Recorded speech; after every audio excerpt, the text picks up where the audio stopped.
Just looking at its titular character's design, it's pretty easy to see the Studio Ghibli inspiration behind Forgotton. Wait, that's not how you spell that. But it doesn't stop at that. Its strong female protagonist and magical world that is, in itself, already packed with political commentary are things that are reminiscent of Hayao Miyazaki's style, or at least of other works that try to emulate it. Unfortunately, this inspiration didn't quite carry over to the quality of its 2D animated cutscenes. Walk cycles don't line up with how fast the characters are moving, their movements and poses are really stiff, and there's some pretty wonky anatomy here and there. This part, where copy-pasted pedestrians walk around the homeless guy, is a particular lowlight in this less than stellar introduction. Now, I like to think that I'm not completely stupid, so I do know that the cutscenes in this indie game were never going to look as good as the works of possibly the greatest artist living today, but there's a reason I'm emphasizing them so much. The rough-looking 2D animated cutscenes here stick out so much because, the vast majority of the time, Forgotten is not an ugly game whatsoever.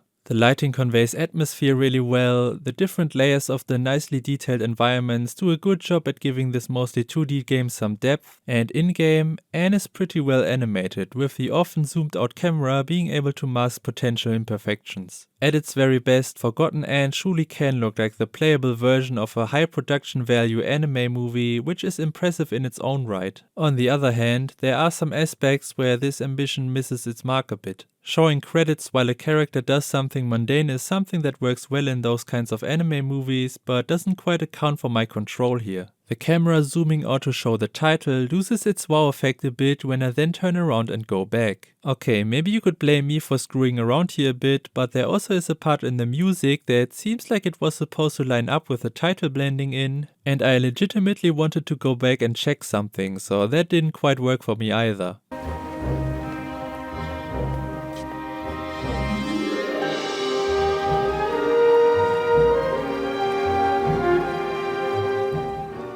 Now obviously this is a bit nitpicky, but it is indicative of some larger problems. While Anne's animations look nice, they're not really the best when it comes to how the game feels to play.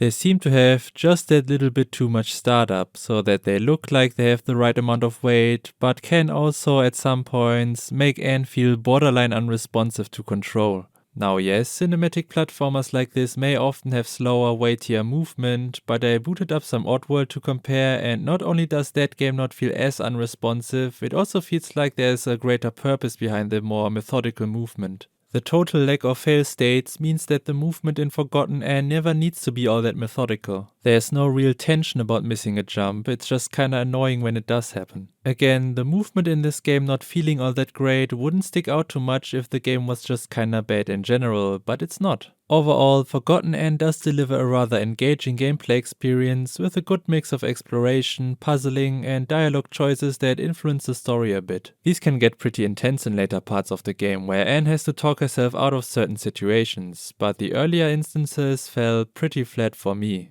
Anne is the even so titled enforcer of Master Bonku's authoritarian regime, and a lot of the earlier dialogue choices have to do with how much you want Anne to enforce it. Once you realize that the game's world is pretty much an allegory for real-life regimes like this, the dialogue choices you have to make here lose a lot of their bite. When the question is, do you or do you not support authoritarian regimes, it becomes less of a question of which moral decisions a player will make, and more of if they want to roleplay as an authoritarian or not. Moral dilemmas like this just aren't as interesting if there are obviously right and wrong answers to them. The game does try to get you to pick the wrong answers early on, and I'm not really fond of the way it does that. I feel like a somewhat common thing in the kind of anime movies with magical worlds Forgotten is inspired by is this sort of what's going on-itis. You know, characters will just talk about concepts and rules of a fictional world as if the audience already knows about them, which can make some of those stories a bit hard to follow in my opinion. It's what makes the fish out of water trope so effective. Confusing fictional rules can be that much more tolerable when you have a relatable character who is equally confused about them as the viewer or player is. Now, in the grand scheme of things, this isn't actually too much of an issue for Forgotten Anne. The game is long enough that, through sheer osmosis, you will probably get familiarized enough with the world over the course of the game. There's no real need for the fish out of water or a big exposition dump for the most part. Where this does become a bit of an issue is in these earlier dialogue choices. It becomes a lot easier to just accidentally support an authoritarian regime if you simply don't know that's what you're dealing with. Maybe this is just me, but it's really hard for me to feel bad about moral decisions I make when I couldn't have possibly known about pretty important elements of the dilemma. I guess you could make certain inferences out of what you're shown in the intro, but I'd argue that it's still not enough to then judge a player over the decisions they make afterwards. I would say that it's pretty unfair to judge me for strengthening Anne's conviction in the regime when my decisions weren't born out of conviction, but out of ignorance. Don't mention it.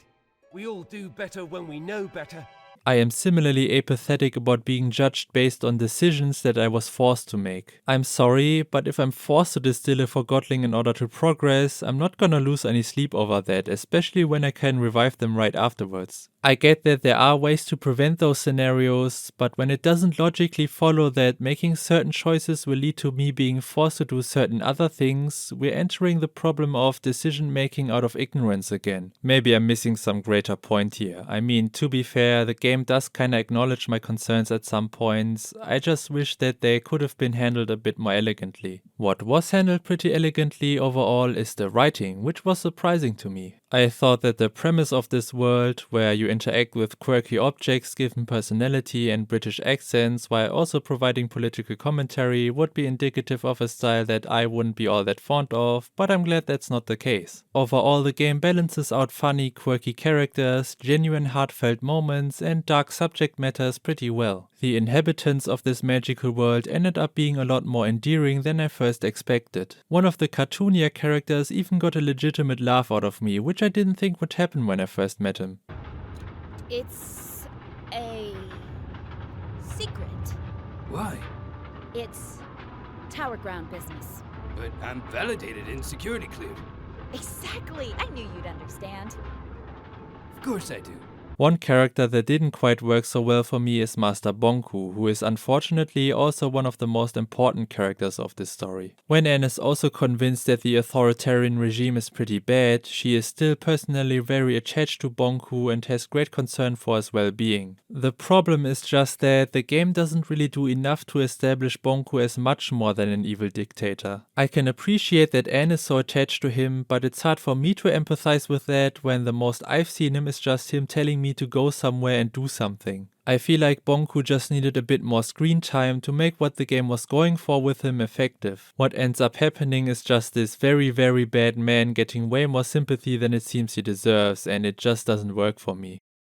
However, while the game didn't work for me quite as much as I wanted to, I would still say that it was overall fairly impressive, with its strengths outweighing its weaknesses by quite a bit, to the point that I think they are very worth highlighting. To me, it seemed like the ambition to make something reminiscent of an anime movie led to some choices that held back the experience as a game, but if anything, I was surprised that I ended up enjoying it as much as I did. Yeah, that opening cutscene really doesn't do the game any favors. Forgotten Anne definitely didn't end up as one of my favorites, but I'm glad I got to form some good memories with it.